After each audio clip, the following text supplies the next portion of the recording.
نحمده ونصلي على رسوله الكريم أما بعد فقد قال الله تبارك وتعالى في كلامه المجيد أعوذ بالله من الشيطان الرجيم بسم الله الرحمن الرحيم لقد كان لكم في رسول الله أسوة حسنة وقال الله تبارك وتعالى في كلامه المجيد وما آتاكم الرسول فخذوه وما نهاكم عنه فانتهوا وقال النبي صلى الله عليه وسلم لا يؤمن أحدكم حتى أكون أحب إليه من والده وولده والناس أجمعين أو كما قال عليه الصلاة والسلام صدق الله العظيم وصدق رسوله النبي الكريم ونحن على ذلك من الشاهدين والشاكرين मेरे मुहतरम दोस्तों बुजुर्गों আল্লাহ জাল্লা শানুহুর বড় মেহেরবানি যিনি আমাদেরকে রবিউল আউয়াল মাসের তৃতীয় জুমায় তার ইবাদতের উদ্দেশ্যে তার ঘরে আসার এবং বসা তৌফিক দান করলেন, তার জন্য আমরা সকলে শুকরিয়া স্বরূপ করি আলহামদুলিল্লাহ। শতকোটি দরুদ ও সালাম বর্ষিত হোক সমস্ত মানব মণ্ডলীর মধ্যে মহামানব যিনি এবং যিনি এসে দুনিয়াতে ইনসাফ সৃষ্টি করেছেন সেই ইমামুল মুরসালিন খাতামুন নবিয়্যিন জনাবে মুহাম্মদুর রাসূলুল্লাহ, সকলে তার প্রতি দরুদ ও সালাম পৌঁছায় বলি সাল্লাল্লাহু আলাইহি ওয়াসাল্লাম। মেরে মুহতারাম দোস্ত বুজুর্গ, আজকের দিনটি আমাদের কাছে খুবই খুশির এবং খুবই মূল্যবান দিন। একদিকে জুমার দিন, আর একদিকে আমাদের নবী সাল্লাল্লাহু আলাইহি ওয়াসাল্লাম দুনিয়াতে আগমনের দিন। মেরে মুহতারাম দোস্ত বুজুর্গ, যে নবী সারা দুনিয়ার জন্য রহমত হয়ে দুনিয়াতে এসেছেন, আল্লাহ তাবারক তাআলা কালামে পাকের মধ্যে বলেন যে ওমা আরসালনাকা ইল্লা রাহমাতাল লিল আলামিন, যে আমি আমার রাসূলকে সমগ্র বিশ্বের জন্য রহমত স্বরূপ পাঠিয়েছি। যেমন আল্লাহ তাবারক তাআলা নিজের নামের সাথে রব্বুল আলামিন রেখেছেন। আমরা সূরা ফাতিহা পড়তে গেলে প্রথমেই পড়া হয় আলহামদুলিল্লাহি রাব্বিল আলামিন, যে সমস্ত প্রশংসা বিশ্বজাহানের পালনকর্তা রবের প্রতি। মেরে মুহতারাম দোস্ত বুজুর্গ, ঠিক তেমনই ভাবে আল্লাহ তাবারক তাআলা তার পিয়ারা হাবিবের নামের সাথে রহমাতুল লিল আলামিন রেখেছেন। যে আল্লাহ তাবারক তাআলা তার রাজত্ব যতটা, ঠিক ততটার মধ্যে আল্লাহর রাসূল হচ্ছে রহমত স্বরূপ। মেরে মুহতারাম দোস্ত বুজুর্গ, রাসূল যেমন মানুষদের জন্য রহমত, তেমন সমস্ত মখলুক সৃষ্টি জীব, সে জন্তু জানোয়ার হতে পারে, সে পশু পাখি হতে পারে, আল্লাহর রাসূল সকলের জন্য রহমত। তিনি কাউকে কোনোদিন কষ্ট দেননি, বরঞ্চ সমস্ত মখলুক তার থেকে উপকার পেয়েছে। আবার আমাদের রাসূল যেমন মুসলমানদের জন্য রহমত, তেমন অমুসলমান যারা তাদের জন্যও রহমত। মুসলমানদের জন্য রহমত কেমন? যে আল্লাহর রাসূল সাল্লাল্লাহু আলাইহি ওয়াসাল্লামকে মুসলমানরা পাওয়ার পরে তার আদর্শের উপর অনুকরণ করে মুসলমানরা জান্নাতবাসী হবে। এই জন্যে মুসলমানদের জন্য আল্লাহর রাসূল রহমত। অমুসলমানদের জন্য রহমত কিভাবে? মেরে মুহতারাম দোস্ত বুজুর্গ, অমুসলমানদের জন্য রহমত আল্লাহর রসুল এইভাবে যে আল্লাহ তাবারক তাআলার কাছে আমাদের নবী সাল্লাল্লাহু আলাইহি ওয়াসাল্লাম তিনি দোয়া করেছিলেন যে হে আমার রব, তুমি যেমন অন্যান্য নবীদের উম্মতদেরকে তোমার নাফরমানি করার কারণে যেমনভাবে সমূলে ধ্বংস করে দিয়েছিলে, তুমি আমার উম্মতদেরকে ওইভাবে তাদের গুনার কারণে, তাদের নাফরমানির কারণে তাদেরকে তুমি সমূলে ধ্বংস করবে না। এটা আল্লাহর নবী তার উম্মতের জন্য দোয়া করেছেন। এখন আমরা হয়তো ভাববো মুসলমানরাই হয়তো আল্লাহর নবীর উম্মত, তা নয়। কারণ নবী তো বিশ্ব নবী। অন্যান্য যারা নবী এসেছিলেন তারা একটা এলাকার নবী ছিলেন, এক কওমের নবী ছিলেন, কিন্তু আমাদের নবী জনাবে মুহাম্মদুর রাসূলুল্লাহ সাল্লাল্লাহু আলাইহি ওয়াসাল্লাম হচ্ছেন বিশ্ব নবী। অর্থাৎ তিনি যেমন মুসলমানদের নবী, ঠিক তেমনই অমুসলমানদেরও নবী। তিনি মানুক আর না মানুক, তিনি নবী।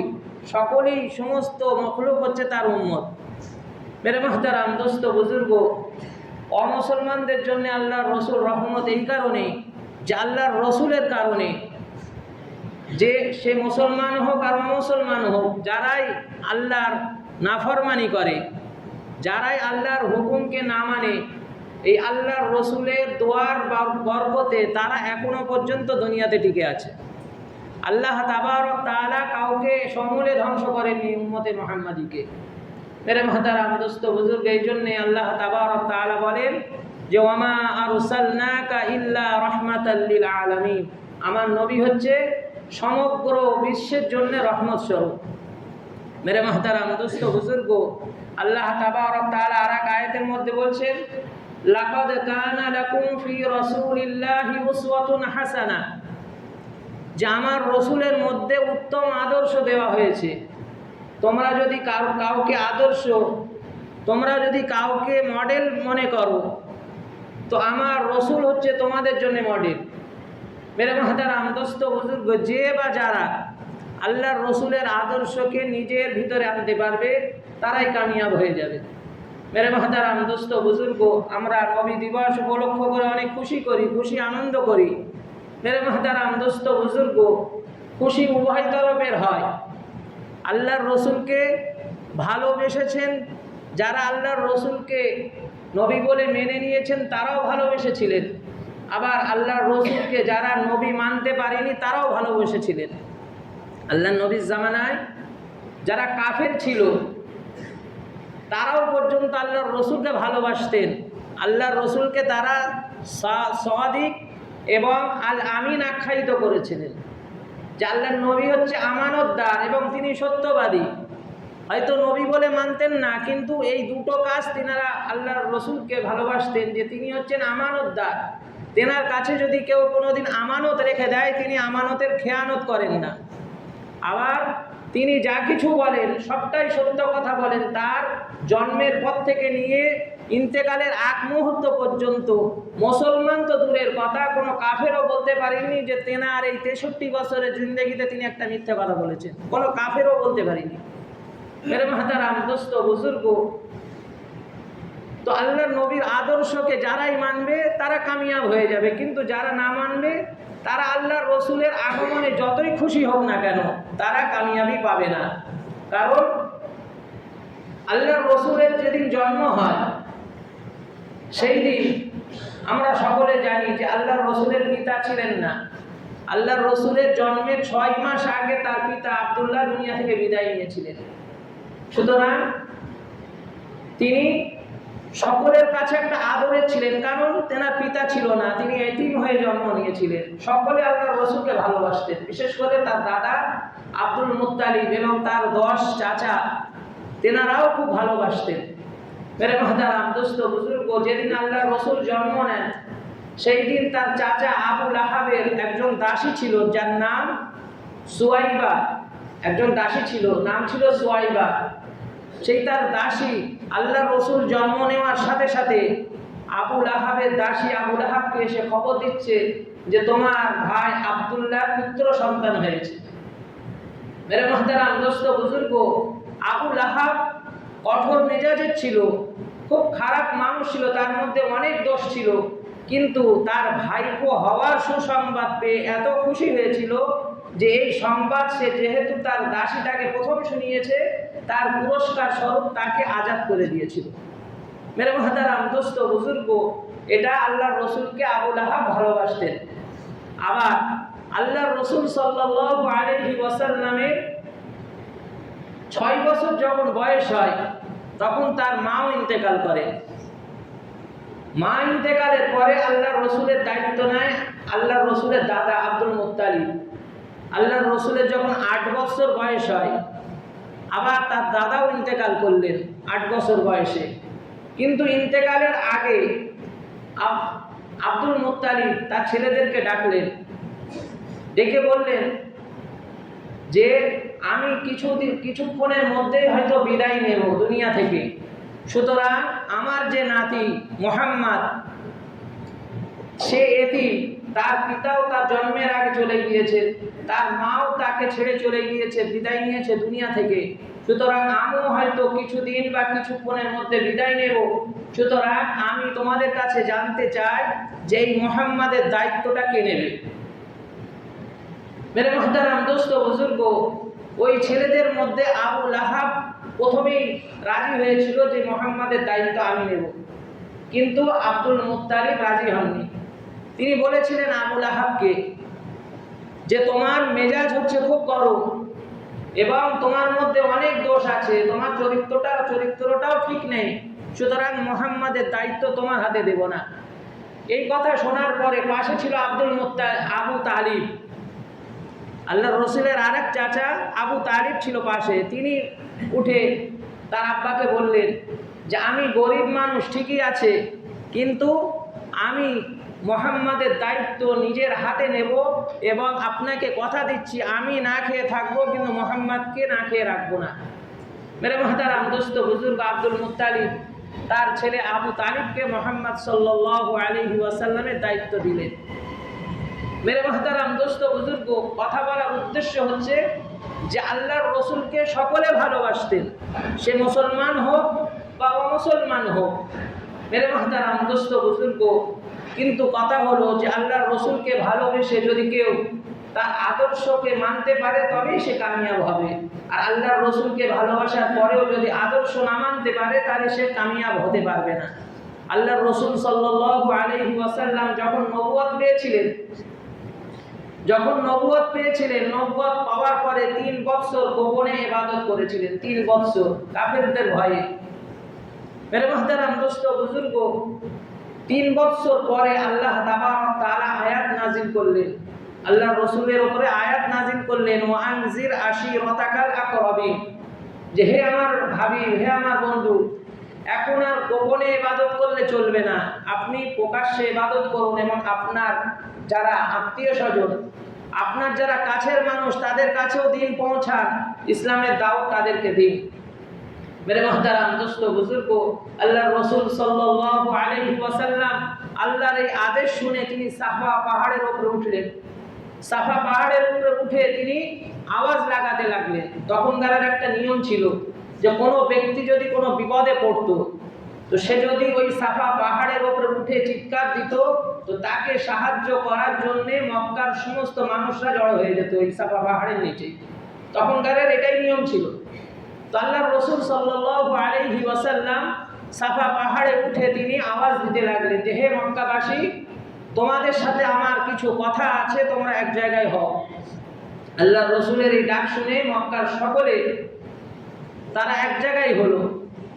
যখন এক জায়গায় হলো, আল্লাহর রাসূল সাল্লাল্লাহু আলাইহি ওয়াসাল্লাম তাদেরকে উদ্দেশ্য করে বললেন যে হে আমার আত্মীয় স্বজন, আমি যদি তোমাদেরকে এখন বলি যে পাহাড়ের ওপাশ থেকে বিরাট এক সৈন্যবাহিনী আসছে যারা তোমাদেরকে ধ্বংস করে দেবে, তোমরা কি আমার কথাটাকে মেনে নেবে?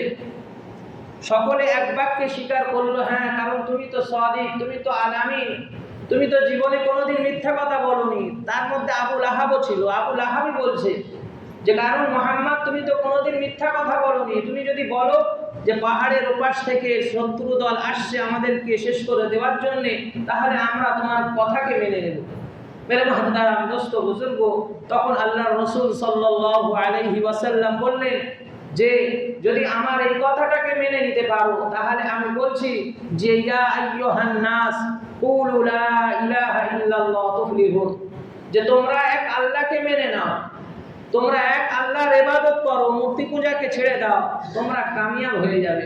মেরে মহতারাম দোস্ত বুজুর্গ, আল্লাহর রাসূলের এই দাওয়াত দেওয়া, এই ইসলামের প্রচার তাদের ভালো লাগলো না।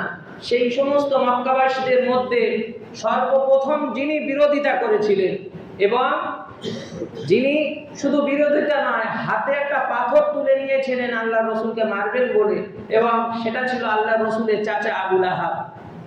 তিনি আবু লাহাব বলছে যে তাব্বাল্লাকা ইয়া মুহাম্মদ, তাব্বাল্লাকা ইয়া মুহাম্মদ আলী হাযা জামাতানা, যে হে মুহাম্মদ তুই ধ্বংস হ, তুমি কি আমাদেরকে এই কথা বলার জন্য জমা করেছো? এর মহতারাম দোস্ত বুজুর্গ, আল্লাহর রাসূল সাল্লাল্লাহু আলাইহি ওয়াসাল্লাম তার কথায় কিছু মনে করলেন না। কিন্তু আল্লাহর রাসূলকে কেউ যদি গালি দেয়, আল্লাহর রাসূলকে কেউ যদি কটু কথা বলে, আল্লাহর রাসূল কোনো প্রতিশোধ নিতেন না, কারণ তিনি উত্তম আখলাকের মানুষ ছিলেন। কিন্তু আল্লাহর রাসূলকে কেউ গালি দিলে আল্লাহ বরদাস্ত করতেন না। আল্লাহর রাসূল যদি কিছু তাকে নাও বলতেন, আল্লাহ তাবারক তাআলা নিজে প্রতিশোধ নিয়ে নিতেন। মেরে মহতারাম দোস্ত বুজুর্গ, আবু লাহাব যে শব্দ দিয়ে আল্লাহর রাসূলকে গালি দিয়েছিল, তাব্বাল্লাকা ইয়া মুহাম্মদ, আল্লাহ তাবারক তাআলা ওই শব্দ দিয়েই কোরআন শরীফের আয়াত নাযিল করেছেন। আল্লাহ তাবারক তাআলা সূরা লাহাব নাযিল করলেন যে তাব্বাত ইয়াদা আবি লাহাব। আবু লাহাব আল্লাহর রাসূলকে গালি দিলেন কি শব্দ দিয়ে? তাব্বাল, তাব্বাল্লাকা ইয়া মুহাম্মদ, তাব শব্দ ব্যবহার করেছিলেন। আল্লাহ তাবারক তাআলা একই শব্দ ব্যবহার করে আবু লাহাবকে তার উত্তর দিয়ে দিলেন যে তাব্বাত ইয়াদা আবি লাহাব, আবু লাহাবের দুই হাত ধ্বংস হোক। এর মহতারাম দোস্ত বুজুর্গ, বলার এই ঘটনাটা বলার উদ্দেশ্য হলো যে আল্লাহর রাসূলের জন্মে আবু লাহাব প্রথম খুশি হয়েছিল, যে খুশির কারণে পুরস্কার স্বরূপ তার দাসীকে তিনি মুক্ত করে দিয়েছিলেন। কিন্তু মেরে মহতারাম দোস্ত বুজুর্গ, আল্লাহর রাসূলের আদর্শ না মানার কারণে, আল্লাহর রাসূলের কথাকে না মানার কারণে আবু লাহাব এবং আবু তালেব তাকে ৪৪ বছর ৬ মাস ১০ দিন নিজের বুকে করে আগলে রেখে দিয়েছিলেন। আল্লাহর রাসূলকে এত ভালোবাসতেন। তার দাদা ইন্তেকালের পর থেকে আল্লাহর রাসূলের ৮ বছর বয়স থেকে নিয়ে আল্লাহর রাসূলের ৫০ বছর বয়স পর্যন্ত আবু তালেব নিজের বুকের সাথে ভাইপোকে আঁকড়ে ধরে রেখে দিয়েছিলেন, যেন কেউ ভাইপোর গায়ে একটা আঁচ না ফেলতে পারে। কিন্তু তারপরেও আল্লাহর রাসূলকে এত ভালোবাসার পরেও আল্লাহর রাসূলের আদর্শ না মানার কারণে আবু লাহাব এবং আবু তালিব দুজনাই হচ্ছে জাহান্নামী। কিন্তু মেরে মহতারাম দোস্ত বুজুর্গ, আবু বকর রাদিয়াল্লাহু তাআলা আনহু এবং ওমর রাদিয়াল্লাহু তাআলা আনহু এবং সমস্ত সাহাবায়ে তারাও আল্লাহর রাসূলকে ভালোবাসতেন। যেমন আবু লাহাব আবু তালেব ১০০ ভাগের ১০০ ভাগ ভালোবাসতেন, আবার আবু বকর ওমরও ১০০ ভাগের ১০০ ভাগও ভালোবাসতেন আল্লাহর রাসূলকে। কিন্তু একদল হচ্ছে জান্নাতি ভালোবাসার কারণে, আর একদল হচ্ছে জাহান্নামী ভালোবাসার কারণে। আবু লাহাব আবু তালেব ভালোবেসেছিল কিন্তু অনুসরণ করেনি, এই কারণেই তারা হলো জাহান্নামী। আর আবু বকর ওমর তারা ভালোবেসে তার আল্লাহর রাসূলকে অনুসরণ করার কারণে তারা হয়েছে জান্নাতি। মেরে মহতারাম দোস্ত বুজুর্গ, বলার উদ্দেশ্য হলো আল্লাহর রাসূলকে ভালোবাসলে শুধু হবে না, ভালোবাসা বছরে একবার দেখালে হবে না, আমাকে দেখতে হবে আমার ভালোবাসাটা কোন কোয়ালিটির ভালোবাসা। আমার ভালোবাসাটা যদি হয় আল্লাহর রাসূলকে অনুকরণের ভালোবাসা, তাহলে মেরে মহতারাম দোস্ত বুজুর্গ, তাহলে আবু বকর ওমরের সাথে আমরাও হাসরের ময়দানে উঠতে পারবো। আর আমাদের ভালোবাসাটা যদি হয় আবু লাহাব এবং আবু তালেব মার্কা ভালোবাসা, তাহলে মেরে মহতারাম দোস্ত বুজুর্গ, ওই ভালোবাসায় আল্লাহর কিছু এসে যায় না। ওই ভালোবাসলে ওই ভালোবাসার কারণে আবু লাহাব আবু তালেব যে দলে যাবে, যে জাহান্নামে যাবে, সেই জাহান্নামে আমাদেরকেও যেতে হবে। সুতরাং বলার উদ্দেশ্য যে শুধু আল্লাহর রাসূলকে ভালোবাসলে হবে না, ভালোবাসার সাথে সাথে আল্লাহর রাসূলকে অনুকরণ করতে হবে। মেরে মাহতারাম দোস্ত বুজুর্গ, আল্লাহর নবী সাল্লাল্লাহু আলাইহি ওয়াসাল্লাম ছিলেন বরকতের নবী। আল্লাহর রসুলের জন্মের পরে মক্কার একটা নিয়ম ছিল যে মক্কার আবহাওয়া ছিল খুবই শুষ্ক আবহাওয়া, যেখানে গরমের ভাগ বেশি ছিল, কোনো ফল ফসল হতো না। কিন্তু মক্কার পরের যে এলাকাটা তায়েফ, সেই তায়েফের এলাকাটা ছিল খুব ভালো এলাকা, তার আবহাওয়াটাও ছিল খুব সুন্দর। তখনকার নিয়ম ছিল যে মক্কাতে যে বাচ্চায় জন্ম নিক না কেন, তায়েফ থেকে কিছু মানুষ তারা এসে মক্কা থেকে ওই বাচ্চাদেরকে নিয়ে গিয়ে তারা লালন পালন করতো 2 বছর। এটা তখনকার নিয়ম ছিল। মেরে মাহতারাম দোস্ত বুজুর্গ, ঠিক আল্লাহ রসুল সাল্লাল্লাহু আলাইহি ওয়াসাল্লাম যেই মাসে জন্ম নিয়েছিলেন, সেই সময় তায়েফ থেকে কিছু বণিক, ওটা তাদের একটা ব্যবসা ছিল যে ছেলে মানুষ করে দেবে, তার পরিবর্তে কিছু টাকা কিছু খাবার তারা নিয়ে যাবে, এটা তাদের একটা ব্যবসা ছিল। তো আল্লাহর রসুলের জন্মের পরে তায়েফ থেকে কিছু মানুষ মক্কাতে আসলো, এসে সমস্ত বাচ্চাদেরকে নিয়ে গেল। কিন্তু আল্লাহর রসুল যেহেতু এতিম হয়ে জন্ম নিয়েছেন, তার পিতা ছিল না, এই জন্যে তায়েফ থেকে যারাই এসেছিল সকলে যারা মালদারের ঘরে জন্মেছিল সেই সমস্ত বাচ্চাদেরকে নিয়ে তারা তায়েফে আবার ফিরে গিয়েছিল। কিন্তু আল্লাহর রসুলকে নেওয়ার মতন কেউ ছিল না, কারণ তারা নেওয়ার আগে আল্লাহর রসুলকে দেখে গিয়েছে। কিন্তু তারা ভেতরে চিন্তা করলো যে যেহেতু এই বাচ্চার পিতা নেই, কারণ তাকে তো লালন পালন করলে আমরা কোনো কিছু পাবো না, কোনো টাকা পয়সা কোনো সম্পদ পাবো না, সুতরাং তাকে নেওয়া যাবে না। মেরে মাহতারাম দোস্ত বুজুর্গ, ওই তায়েফ থেকে একজন মহিলা, যার নাম হচ্ছে হযরত হালিমাতুস সাদিয়া রাদিয়াল্লাহু তাআলা আনহা, তিনি একটা দুর্বল পশু নিয়ে, দুর্বল বাহনে করে তিনি আস্তে আস্তে আসলেন সকলের শেষে।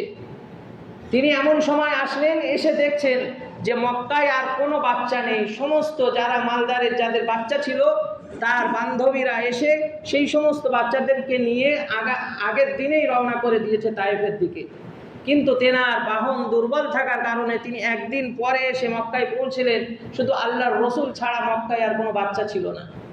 তিনি তার স্বামীকে বলছেন, হালিমা, যে হে আমার স্বামী, মক্কায় তো আর কোনো বড় লোকের বাচ্চা নেই, কিন্তু এমন একটা বাচ্চা থেকে গিয়েছে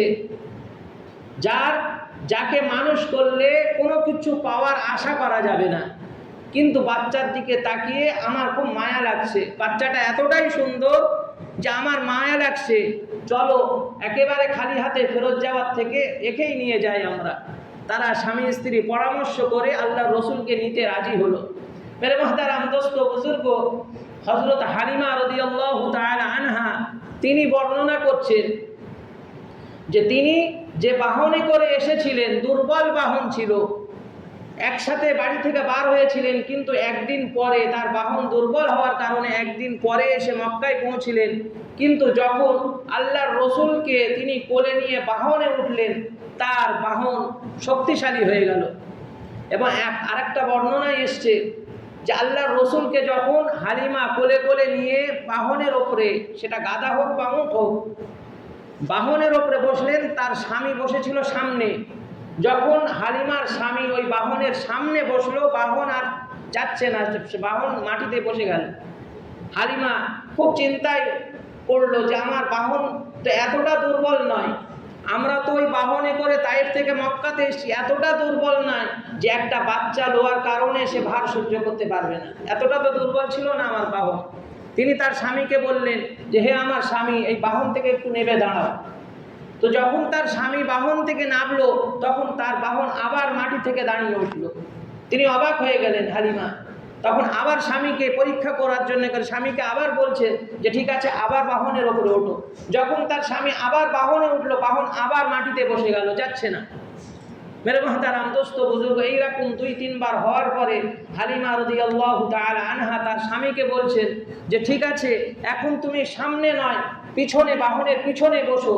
যখন স্বামী হালিমার কথা শুনে বাহনের পিছনে বসলো, বাহন আপনা আপনি ঠেলে উঠলো। এই কথাটা এই জন্যই বলা যে আল্লাহ তাবারক তাআলা হালিমাকে বোঝাতে চাইলেন যে হে হালিমা, বাচ্চাটা ছোট বলে তুমি হয়তো তাকে কিছু মনে করছো না, কিন্তু বাচ্চা হতে পারে ছোট, কিন্তু সে সারা বিশ্বের একজন বাদশা। তুমি তাকে কিছু না মনে করতে পারো, কিন্তু আমার সেটা শখের জিনিস, সে আমার দোস্ত, তাকে পিছনে নিয়ে যাওয়া যাবে না। সে সম্মানীয় একজন ব্যক্তি, তাকে পিছনে নিয়ে যাওয়া যাবে না, তাকে সামনে নিয়ে বসতে হবে, তবেই তোমার বাহন যাবে।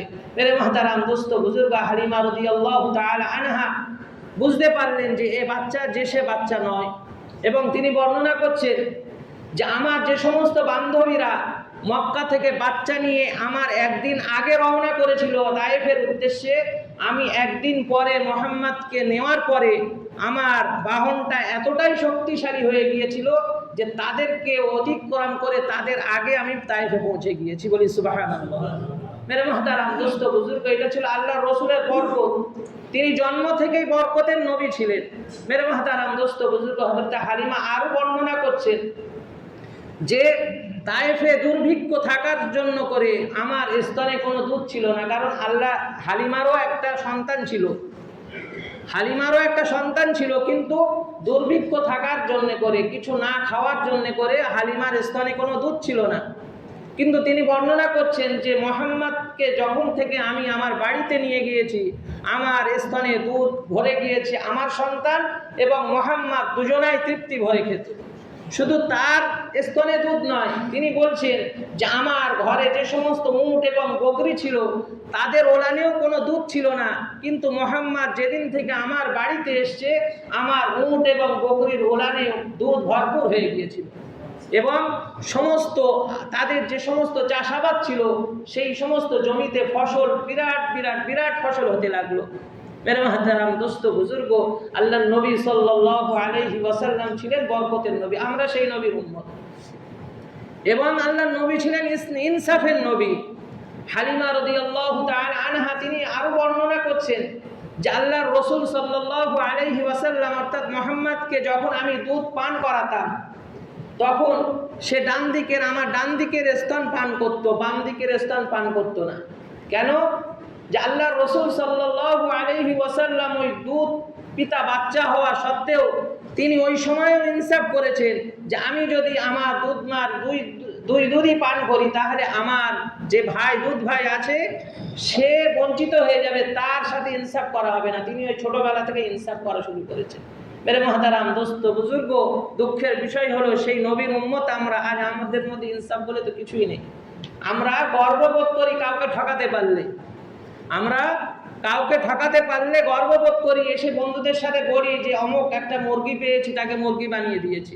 মেরে মুহতারাম দোস্ত বুজুর্গ, আল্লাহর রাসূল সাল্লাল্লাহু আলাইহি ওয়াসাল্লাম হাদিসে পাকের মধ্যে বলেন যে মান গশ্শা ফালাইসা মিন্না, যে ব্যক্তি কোনো তার ভাইকে ধোঁকা দিল সে আমার উম্মতের মধ্যে নয়।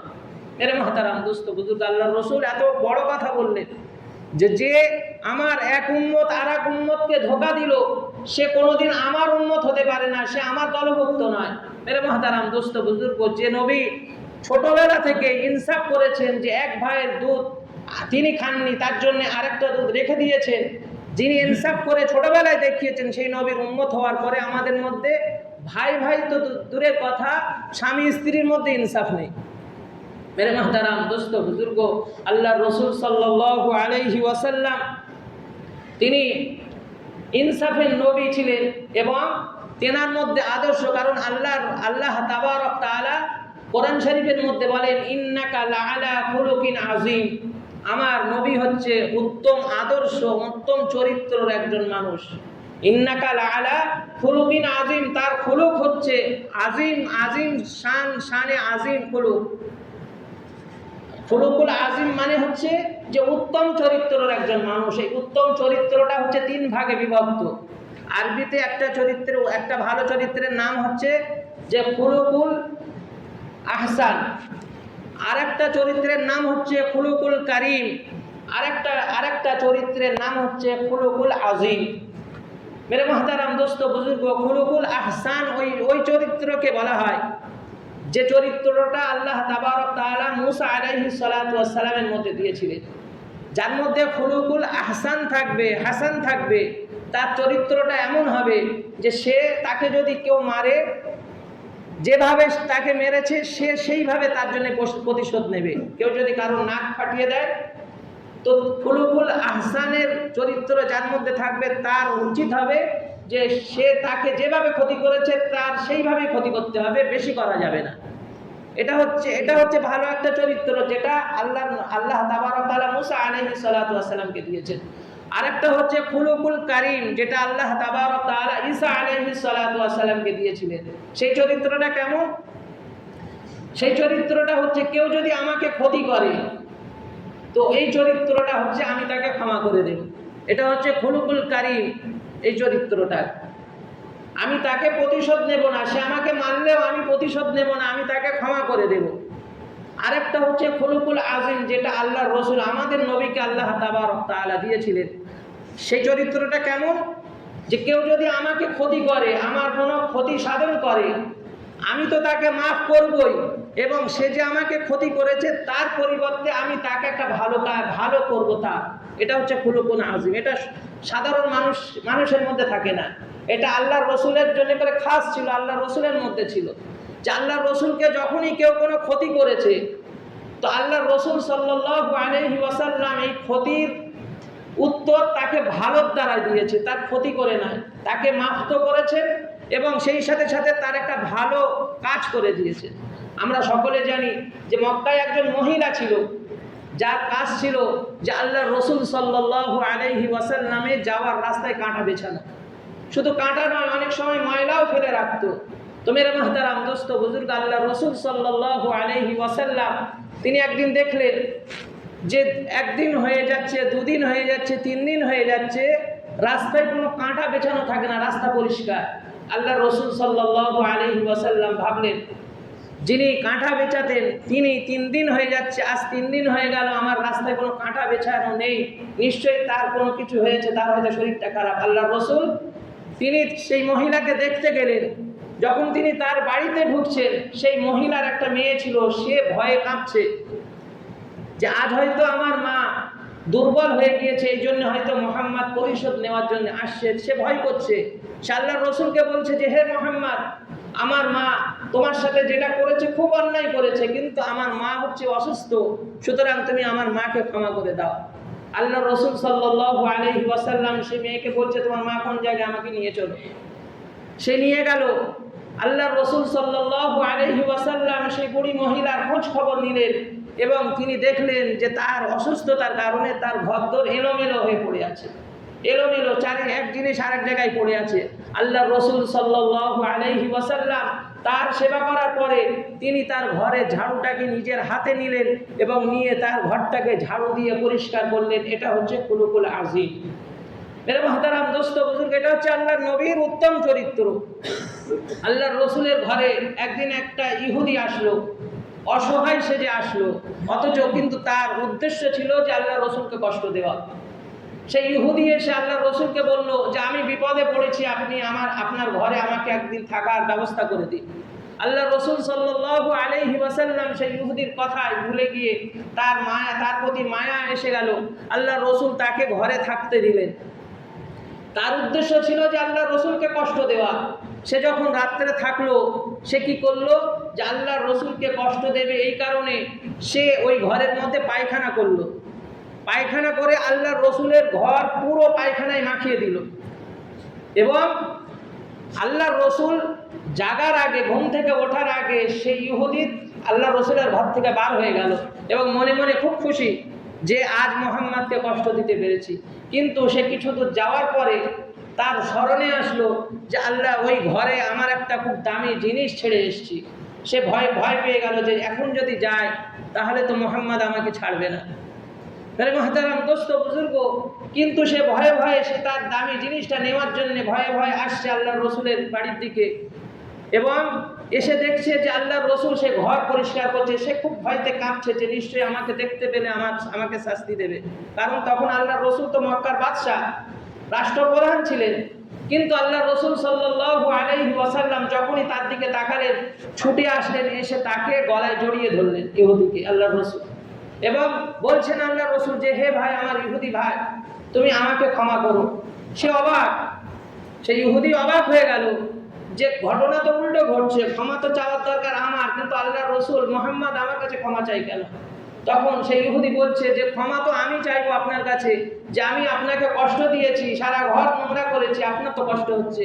আল্লাহ রসুল সাল্লাল্লাহু আলাইহি ওয়াসাল্লাম বলছেন যে না, আমার কোনো কষ্ট হচ্ছে না, কিন্তু আমার এই জন্য করে তোমার কাছে ক্ষমা চাইছি যে তুমি নিশ্চয়ই রাত্রে অনেক কষ্ট পেয়েছো, যে কষ্ট পাওয়ার কারণে তুমি এই নোংরা এই ঘরে ভর্তি করেছো, না জানি তোমার কতটা কষ্ট হয়েছে। আমার উচিত ছিল যে রাত্রে উঠে তোমার দেখভাল করা, তুমি যদি আমাকে একটু ডাকতে তো সারা রাত আমি তোমার পাশে দাঁড়িয়ে তোমার সেবা করতাম।